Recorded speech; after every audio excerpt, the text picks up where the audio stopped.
Hey y'all, we're back. Okay, we got the spindles bolted on. We put a piece of flat stock, straight stock across here.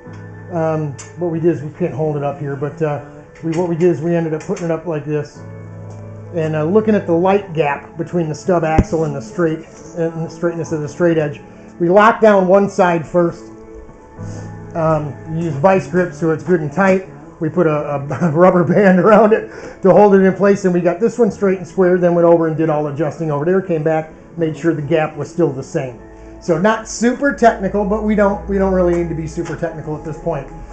We measure from the back side to the center, and then from the front side of the bearing hanger to the center. We wrote those numbers down, and we did the same thing over here. And what we came to find out with, the measurements from left to right are exactly 1/8 of an inch different. And I'm not freaking out about that. I mean, look what we did here. This is not really a scientific way of locking this down, but it gives us an idea what's going on. The 1/8 inch difference was nothing. We end up with a 46 inch wheelbase. The left side measured exactly 46. After we measured the long distance, the short distance, subtracted the short one from the long one, took the difference, divided it by 2, then added that divided by 2 number to the short number to get the center line of the hypothetical. And 46 inches sounds right to me for an Emic. Not surprised by that. I freaked out about getting an 1/8 inch different measurement? No. Do I think for a minute that one side is measured 1/8 of an inch? No, I don't know. Unless the whole cart is whacked, unless the whole thing was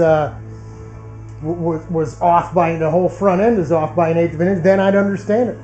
But if that was the case, the cart would dog track. It would go sideways, even though all 4 corners were square to one another. And I'm sure somebody sometime would have noticed that. So we'll go ahead. We'll make sure it's right before we weld it back together. We'll have this thing all locked down, but that's it. That's where we're going to go from here. No big deal. We got a 46 inch wheelbase. Now we can go ahead and start whacking all this stuff off. Knock off the back of the chassis as well. Get ready for stiffening up and strengthening up those main frame rails, and we'll go from there. We'll bring you some more soon. Godspeed, y'all.